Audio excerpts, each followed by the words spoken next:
जय श्री कृष्णा मित्रों। आज मैं एक कहानी सुना दे रहा हूं दो गधों की। तो आज का प्रसंग है दो गधों की, और दो गधों ने जो आप बीती बताई उसको सुन लेंगे आप एक बार, तो जीवन में आप कभी भी दूसरों को परेशानियों पर नहीं हंसेंगे। जो लोग दूसरों को परेशानियों पर हंसते हैं, दूसरों के कष्ट पर हंसते हैं, तो हंसना छोड़ देंगे, मैं ये दावा करता हूं। तो बिना देर के हुए साथियों, आइए कहानी की शुरुआत करते हैं। अगर ये कहानी सुनाने से पहले अगर आप हमारे चैनल पे नए हैं, प्लीज चैनल को सब्सक्राइब कर दीजिए और बगल में लगे बेल आइकन को प्रेस कर दीजिएगा, ताकि दो भी तरह इस तरह के वीडियो नोटिफिकेशन कहानी आए, सबसे पहले इसका नोटिफिकेशन आपके पास जाए। तो बिना देर के हुए साथियों, आइए कहानी की शुरुआत करते हैं। एक मालिक पास, जो व्यापारी था, उसके पास दो गधा था। और किसान समझिए या मालिक समझिए, दो गधा पालता था, रखा था बेचारा, और उसी से उसका जीवन यापन चलता था, उसी से दिनचर्या चलता था। डेली और प्रतिदिन किसी न किसी का सामान एक जगह से दूसरे जगह गधे पे लाद करके पहुंचाता, और जो उससे रुपया पैसा मिलता उसी से उसका भरण पोषण चलता, खुद खाता और गधों को भी खिलाता। और दोनों गधा में बहुत प्रेम भी था। एक दिन हुआ कि सुबह सुबह एक व्यापारी ने बताया कि हमारा कुछ सामान है जो एक स्थान से दूसरे स्थान तक पहुंचाना है। कुछ मिट्टी या नमक का बोरा था। ये नमक का बोरा था जो एक स्थान से दूसरे स्थान तक पहुंचाना था। तो बोला ठीक है, हम पहुंचा देंगे, कोई बात नहीं, हम पहुंचा देंगे। वो काम गछ लिया। कुछ देर बाद और एक व्यापारी आता है और पूछता है उस गधे को, मालिक को, तो क्या आप हमारा रुई का 2 बोरी रुई है, उसको आप पहुंचा देंगे गंतव्य स्थान तक? बोलता है हाँ, पहुंचा देंगे। उस गधे का मालिक ने सोचा कि ये भी भाड़ा मिल जाएगा, वो भी भाड़ा है, दोनों को पहुंचा देंगे, कुछ ज्यादा है, रुपया पैसा मिल जाएगा। बोले ठीक है। अगले दिन एक गधे के ऊपर नमक का बोरी डाल दिया और दूसरे गधे के ऊपर रुई डाल दिया, और चल दिया एक स्थान से दूसरे स्थान तक पहुंचाने। कुछ दूर गया तो जिस गधे के ऊपर नमक का बोरी था उसको तो बहुत वजन था, भारी लग रहा था।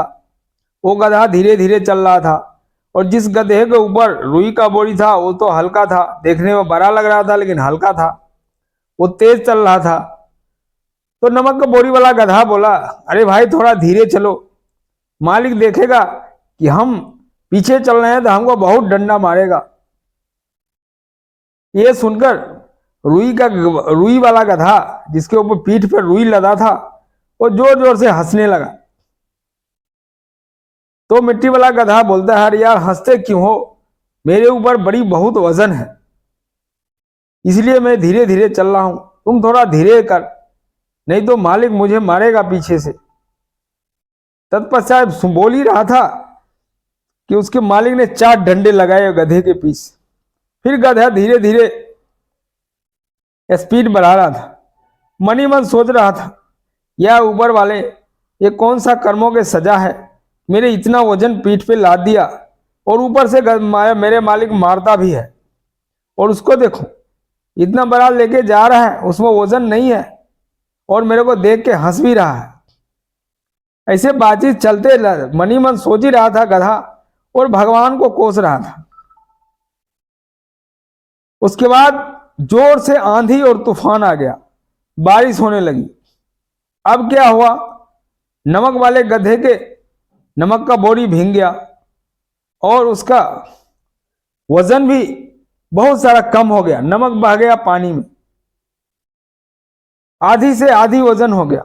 अब वो जोर जोर से चलने लगा। वो मन ही मन बहुत खुश हो, बोला अरे ऊपर वाले, आपके घर में देर है अंधेर नहीं है, और सच्चे मन से भगवान को शुक्रिया कर रहा था।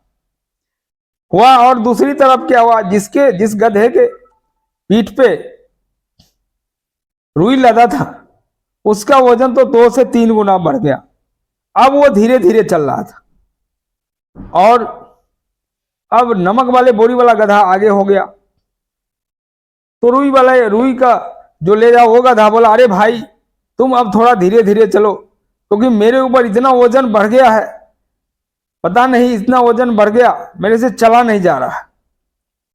तो नमक का बोरी वाला गधा बोला, अभी तो थोड़ा देर पहले तुम हंस रहा था मेरे को देख के, बोलता तुम्हारा पीठ पे तो वजन ही नहीं है और तुम अभी रो रहे हो। तो कुछ नहीं बोला। और रुई का बोरी वाला गधा बोला, थोड़ा मेरे भाई कोऑपरेट करो, नहीं तो मालिक मुझे बहुत मारेगा। और ये बोल ही रहा था कि उसका मालिक ने उसके पीठ पर दिए 4 डंडा और चले जा रहा था। लेकिन नमक के